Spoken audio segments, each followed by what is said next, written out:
Welcome to Money Making Conversation. I am your host, Rushion McDonald.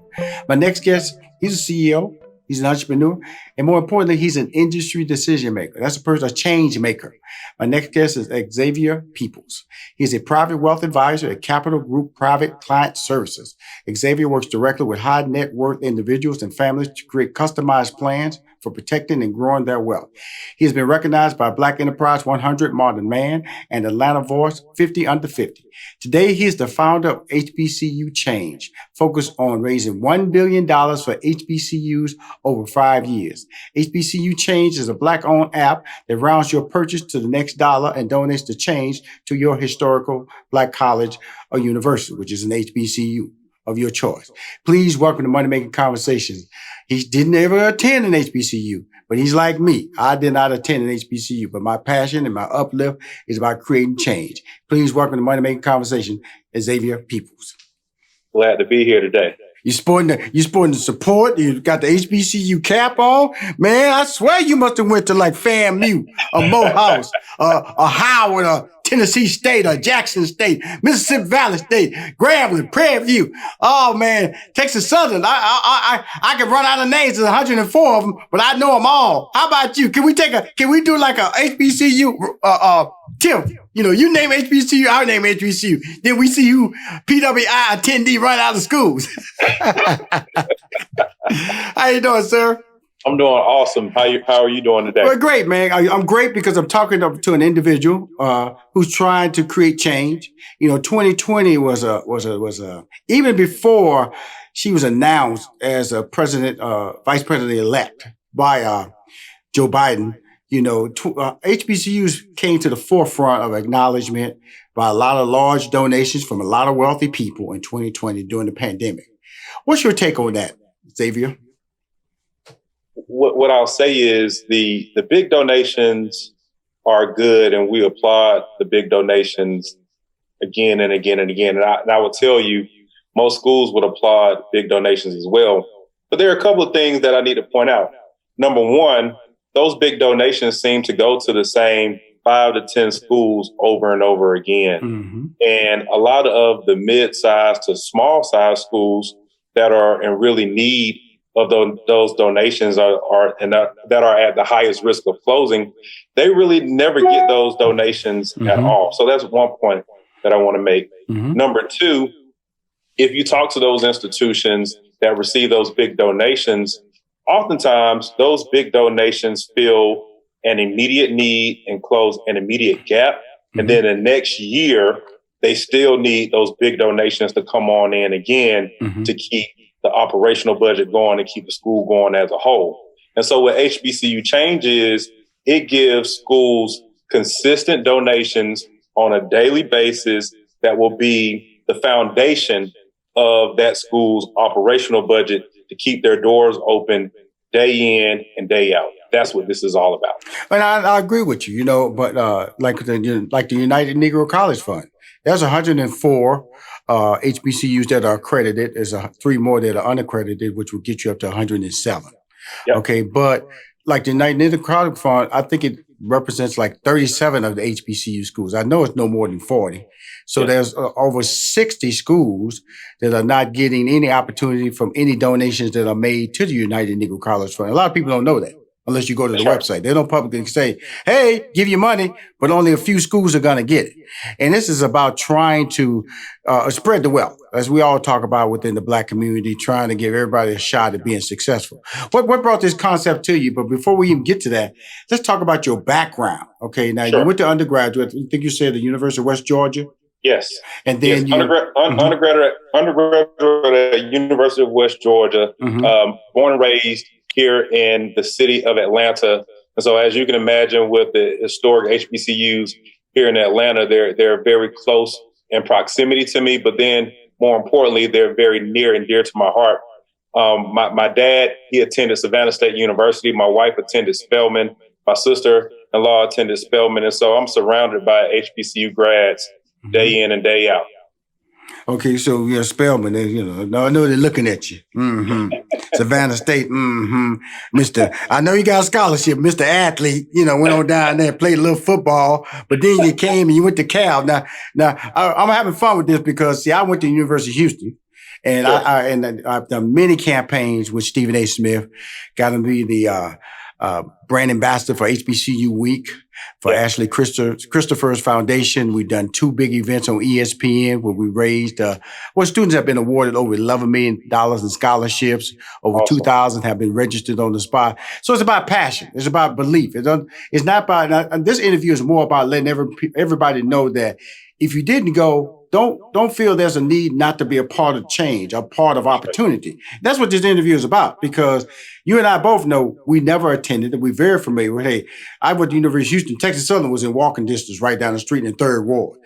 Prairie View A&M was 45 miles north of me. And so my school, when my senior class, half my senior class went to Prairie View.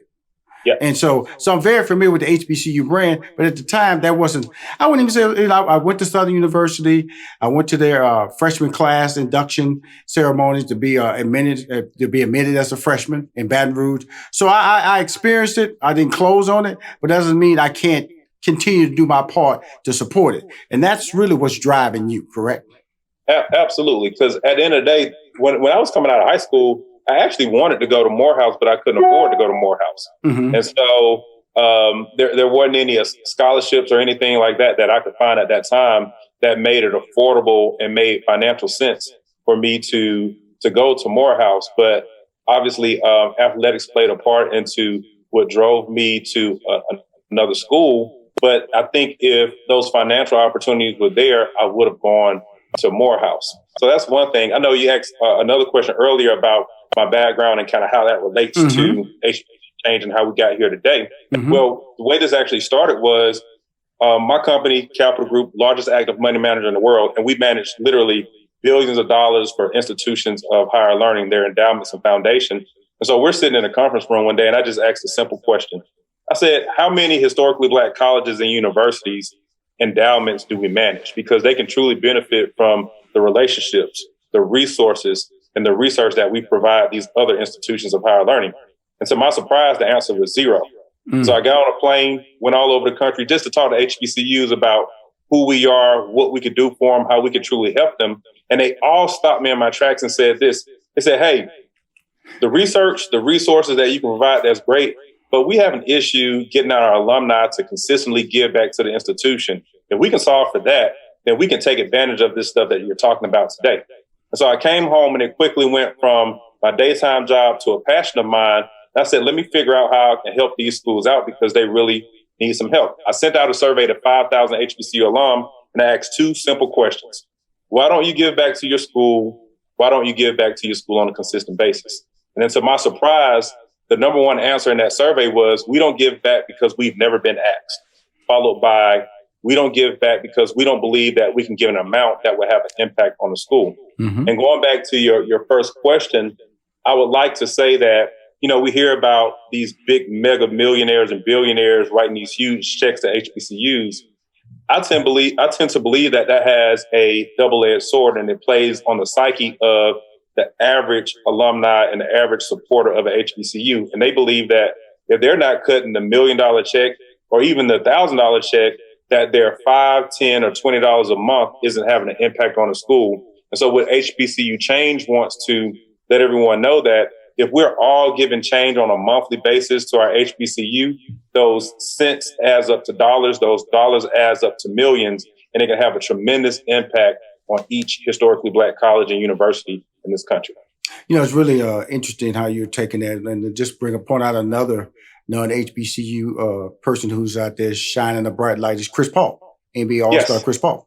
He's doing a joint venture with Stephen A. Smith that's airing on ESPN Plus called Why Not Us, about the North Carolina Central State University, North Carolina Central University. They call me State, boy, they come and get me for that. North Carolina Central University's rise to the run on the March Madness basketball season, which COVID really messed up, but that makes for a good story. And the series is on now ESPN Plus. Now, when I look at you and I look at the whole prospect of, donations because you graduated from Cal. I graduated Sure. from University of Houston. I know exactly what they're talking about. They Sure. constantly ask me for money. They constantly ask me to speak. They constantly ask me so much that I eventually wrote a check for $250,000. Okay, Yes. for an endowment. So there has to be a plan in place. And it has to be people built it. I remember the president of my school said she had $1 billion campaign she wanted to be in place. She said she wanted to bring a medical school to the campus of the University of Houston. I remember she approached me in 2012 because I was doing the Steve Harvey talk show in Chicago and I hosted an event for her when she was in Chicago. And guess what? Fast forward 2020, she's passed the $1 billion fundraising mark. We have a medical school on the campus of University of Houston. Yep. That is absolutely true. You have to have a plan in place. What I don't want people to do is act like Black people don't want to give. Black people don't want to support. How are you asking and what plan, long-term, not some short-term, long-term nurturing plan that you have in place to get Black people to give or donate on a regular basis? What are your thoughts? So it's funny. I received a call from Princeton not too long ago, and they've seen the publicity that we've received for HBCU Change, and they just wanted to kind of talk to us about what we're doing and how we're galvanizing so many people to download our app, make their debit and credit card, and give change back to historically Black colleges and universities. But the thing that stuck out to me the most during that conversation, I just asked the question. I said, how many people do you have in your Office of Advancement, which is typically in charge of raising money for the school? And they told me that they had 149 individuals that work in that department that are solely focused on raising money for the endowment and the operation of that school. Typically, at historically Black college and university, they have 1 or 2 people. Yes. Okay. And so what we need to do is immediately and I'm sure University of Houston, they probably have upwards of 100 or so people who are in charge of that as well. And so we need to be able to raise money for these historically Black colleges and universities so they can build out their infrastructure and their apparatus to actually target and go after these individuals to raise money. Another thing that we're doing here at HBCU Change is we're becoming an extension of the school by helping these schools to organize data. You can't raise money if you don't have good data on your alumni and your supporters, and you know where are these individuals geographically located. Do you have good email addresses and good phone numbers on these individuals to contact them, to ask them for money, and to organize to raise money? And so what we're creating is a dashboard and a database for each HBCU so they can have the foundational infrastructure to build it out and to raise more money for their school and the home. Now, here's the key conversation in all this, okay? You told me the background, private wealth advisor, one of the largest capital group private client services. Got that. Yes. Then you say, hey, I went around several colleges and find out what's going on. They say this app that was designed, is it your app or is it tied to capital group private client services, or how did that come about? How did the development of that app come about, and what makes it secure? Because that's what people always thought. Question. You got the Russians attacking. They talking about fake voting. It's so much distrust sometimes in technology that when you hear something new like this that's positive, how do you work yourself through that process? But tell us how it all got started from a technical standpoint.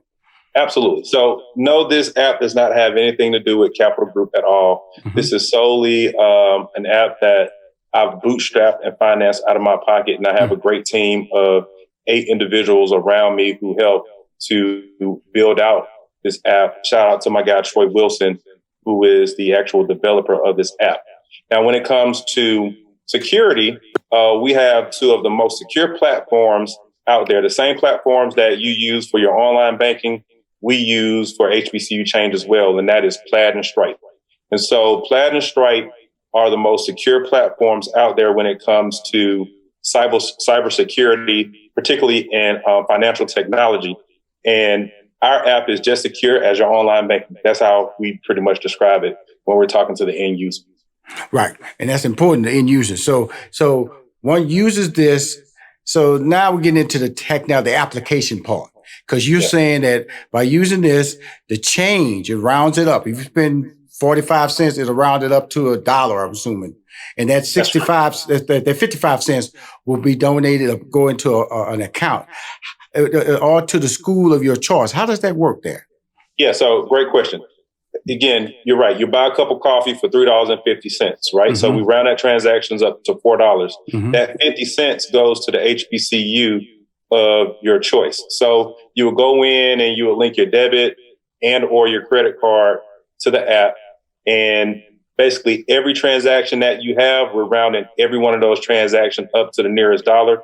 And we're giving that change to the HBC of your choice. What we found on our app is that the average person gives about $27 per month per card on the app. So if you have your debit card connected based on all the transactions you have on a monthly basis, more than likely when you round up that change, you're going to give about $27 per month. So using Clark Atlanta as an example, Clark Atlanta has 40,000 alumni at Clark Atlanta University. Right. If we were only to get 10,000 of those individuals to sign up, and on average, they're giving $27 a month, that's $3 million a year going to Clark Atlanta University, which ultimately has a huge impact on Clark because that's money that they otherwise were not getting on an annual basis. Okay, now I'm Xavier. I'm speaking to Xavier. You know, he's the developer of HBCU Change. It's this app, and his goal is to raise $1 billion for HBCUs over 5 years. So I'm really trying to. I'm not trying to grill on you. I'm just trying to see how it works. No, let's talk about it. I'm ready for it. Okay, because I use my credit card. I go in. This is using your credit card, right? Yes. I go into credit card. Credit in your debit card. Okay, That's cool. Correct. I go into, let's say, Lowe's. I went in Lowe's yesterday.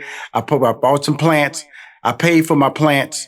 How does it get to me paying for my plants with my credit card to the app? That's the part that's confusing me. All right, good question. So what happens is you would do your daily transactions. Once your daily transactions, the change from your daily transactions, once it totals $5, then immediately that money goes from your bank account, right, to your school's Stripe account.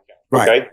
And from there, it starts over again. So every transaction you make, once those roundups total $5, that's when the money transfers from your bank account to that school's Stripe account. And that's but you understand what I'm saying? What I'm saying is that I hear the roundup, I hear where it's going to go. My disconnect is becoming like when I charge the credit card and the app. They're two different things. Okay. How does the app know I made a charge? I guess that's the question. I apologize. Oh, good question. No worries. So, all right, I'm going to back up a little bit and try to explain it just a little bit better. And that is, you have, let's just say you have multiple credit cards, right? Yes, sir. So you have your multiple credit cards, and then you have your funding source, which is essentially your checking account. Right. So that what the app does is it looks at the transactions that you have on your credit card, and it says, okay, you went to Starbucks and bought coffee for $3.50. We're going to hold this 50 cents to the side.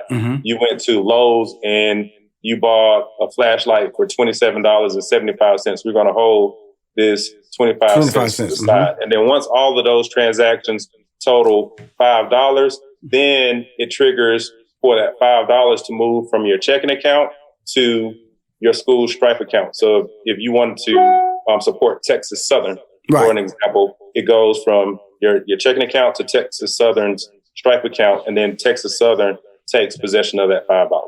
Now, you said on a lot of boards, you know, most notably Citizen Trust Bank Advisory Board, the Atlanta Police Foundation, Young Guns Board. So you always have been involved. You've always wanted to give back. Why is that important to you? And I'm not just talking about HBCU, but you have a built-in, you know, DNA of saying my success is great, but helping other people to be successful is even better. So there are a couple of things to that.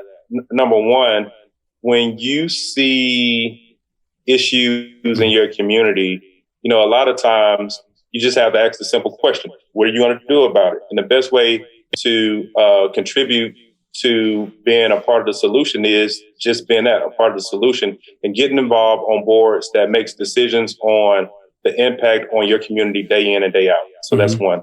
Number two, I believe in reciprocity, and that is what you give out, you get back. And I believe that I'm blessed in my life because I give, and I give more. And so I would never have to want or wait on anything because I've already put the good energy out into the atmosphere. And then lastly, I love my people. And at the end of the day, I think that that's the most important thing, that I have love for historically Black colleges and universities, Black businesses, Black institutions, the Black church, period, because I understand that I am who I am because of those institutions. And yeah, you're right. I did not go to a HBCU, but more than likely, the person that came before me, the first private wealth advisor, the first private banker, probably had some connection or went to a historically Black college and university. And so that's not lost on me at all. And so I understand the importance of these institutions. And so I feel that it's my obligation to support these institutions day in and day out. Yeah, your father went to Savannah State, which is HBCU. Your wife went to Spelman.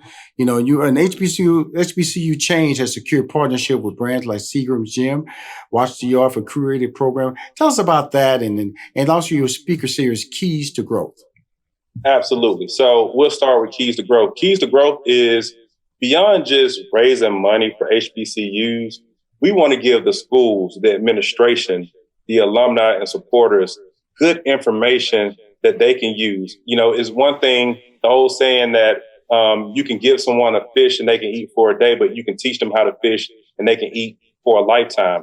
What we do is we go out and find the best thought leaders in the world, and we do a monthly conference for those thought leaders to come and give great information to HBCUs, presidents, administration on how they can better monetize their brand, how they can use finances to better leverage those finances to better position HBCUs over the long haul. And so our most recent Keys to Growth series, we had Damon John from Shark Tank and a gentleman by the name of Gary Vaynerchuk, who's a marketing genius.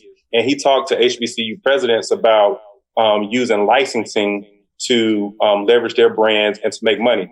Most recently, we've seen Nike and LeBron James partnership with Florida A&M University. And that's a great example of how an HBCU partnered with Nike, and they're going to use their licensing brand to ultimately make money for, in this case, the athletic program at Florida A&M University. Well, you know, when you have an app trying to generate revenue called HBCU Change, it's natural to come to money-making conversation. Okay, we're talking money-making conversation. How are you getting it out? Because I'm definitely going to drop this in my newsletter, and I got a platform called HBCU Awards that's it's about Black excellence. Yes. If you can go there, it's hbcuawards.com. I'm going to feature this on there. I'm going to get my staff to sit down with you and see if we can put this on our website. And because I think this is really cool. My executive producer, she's HBCU grad, Hampton University. My social media person, she's from Savannah State, as you said earlier, for your father attended the HBCU. So, but I think this is something that you'll hear from her, because if this is something I want you to go, it's called hbcuawards.com. It promotes Black excellence in the area of academics, as well as Black excellence overall. It's a combination of what we're talking about. You know, we talk about barbershop, beauty salons, STEM programs at academics. We talk about the marching bands. We talk about all the business schools. We talk about everything that involved and excels, the medical side, the nursing side of HBCUs. And so that's what I'm about. And so when I see something like that, if this is an opportunity for us to promote and give you another relationship that's legitimate, that brings credibility to your brand, we should talk. And we should talk about giving you a link, and that goes to your website, and let people figure out how to register, and also put you in our newsletter. But HBCU Awards, we're on Instagram, Twitter, and Facebook. And Samantha Taylor, my EP of the show, Money Making Conversation, is the one who brought you to my attention. She said, Rashawn, he's kind of like you. He's not an HBCU grad. I feel you guys should connect, and that's why you're on this call. But more importantly, you're on this call so you can use our synergy to help your brand win, because our goal is just to get these young people an opportunity to get a higher education, spending the least amount of money. Absolutely. And our goal is to raise $1 billion for HBCUs over the next 5 years. You know, a lot of people say $1 billion. How can you do it? Why are you even trying to do it? And I always say that the how is by having these conversations that we're having right now and getting the awareness out on as many platforms as possible, so people can know that, hey, this is the goal and we can do this and we can achieve this goal in 5 years. Mm-hmm. And so I'm excited, and I want to say that I owe you the deepest gratitude as possible. And I count it an honor and a privilege for you to allow me to sit here and be on your platform today, because I know you have a huge platform, and I feel that it's important for me to get on this platform and give the HBCU gospel and HBCU change gospel and let people know that just a couple of cents can go a long way in supporting HBCUs across this nation. Well, not only a couple of cents, but your brand. And so that's why I'm sitting up here looking as doing this interview. Throughout this whole interview, Xavier, I'm just thinking, how can I help him? How can I do it? That way, let's put a link on the website, because I have a link already that goes to Dr. Teresa Price, and she does the Black Expos. And the Black Expos, you can register on the spot. And so that's another opportunity. I'll probably connect you with her, because just trying to associate your brand, because we all got the bottom line, man. We're just trying to help these young people to to get education and change their lives effectively. Give them an upper hand. You can go to college, and I'm not saying you have to complete your education, but I'm just telling people, go to college, because college changed my life. I'm not going to lie to you, Xavier. I will not be the man. It took me 7 years to graduate. Now, don't tell me it wasn't an in and out. Now, it wasn't an in and out. Now, but because I went there, I saw so much more to what I saw growing up in a Black neighborhood. I saw so much more, and that diversity of being able to communicate with so many different people who look like me, people who didn't look like me, allowed me to be the person I am as a father, as a parent, as a husband. All those good things as a business person has led me to do through education. And that's this interview is about education. And HBCU is the brand that's being underserved, underrecognized for the Black excellence and the contributions. Because, I always tell people 80% of the congressmen are Black HBCUs, 80% of the doctors, HBCUs, or 70% of the teachers. It's just a list that goes on and on, how a small population of students graduate from HBCU, but they dominate the Black workforce. That's powerful, brother. That's powerful. That's right. And imagine if HBCUs were not around. Yes. Then where would we be as a community? Right. With those stats that you just rattled off, and like you said, there are many more stats. Essentially, HBCUs are the bedrock of the Black ecosystem and the Black economy. And so without HBCUs, we're nothing. And they're needed. And so we need to do any and everything to do two things. Number one, supporting HBCUs and people kind of being a drum major for HBCUs. That's a trend, right? That's in vogue right now. It's our job to make sure that it's not just a trend, but it's something that's here to stay for decades and generations to come. Yeah. Like I said, I'm developing an HBCU radio network. So far I'm up to 13 stations with Money Making Conversations. So I'm telling you, man, I'm on a mission. That's why I love talking to you, brother. I'm on a mission to make change, and you already got your thing happening, but brother, anything I can do for you, Xavier, I am going to do. That's why I'm letting you know. My newsletter, my website, my social media, and plus I got my radio network that goes. It's an hour show that I program exclusively for HBCU. So this interview will be on that platform as well as my national talk show platform. Nice. Well, I'm looking forward to tapping in with both you and your team. So I'm ready. So let me know when and where. Both me and my team will be there. Okay, cool. Well, my office is here in Atlanta, Georgia. So I'm based in Atlanta. I'm up in Peachtree Corners, Georgia, which is Norcross. So we'll definitely connect. And I got to go to Atlantic City this weekend. But next week we'll try to connect. So I just start sitting. Everybody knows my brand and what I'm trying to do. I've been fortunate in this business to be perceived as somebody who's successful. So I use that talent to be able to give other individuals like you platforms. And that's what Money Making Conversation is. Okay. Thank you so much. Well, I'm looking forward to connecting with you soon when you get back. Thank you. And thank you, Xavier Peoples, for coming on my show. HBCU Change. He's making a difference. What is $1 billion? How many dollars you trying to do? $1 billion in 5 years. That's $1 billion in 5 years, Yes, sir. You can do it. It's a number, man. It's a number. And it's a number. You know what happens, man, is that people try to think, just you're talking about cents, and that, cents add up to dollars, and dollars adds up to 5 and 10s and 15, 20. And that's what That's how you galvanize people to participate, is that you don't encourage a lot, you just encourage some level of participation. And I know you launched a campaign like on Give Tuesday of 2020. The same day I did a big campaign for Voorhees College, and I was able to raise $1 million for them in that campaign. Awesome. So my man, you're looking at the right dude, man. I care. I'm gonna have him send over a deck to you just to show you our HBCU radio network, just so you can see what we're doing. Look at our platforms that we're creating for Black excellence, so we can win together. Okay. Let's do it. All right. Thank you for coming on Money Making Conversation. Hey, if you want to hear more Money Making Conversations interviews, please go to moneymakingconversation.com. I'm Rushion McDonald. I am your host.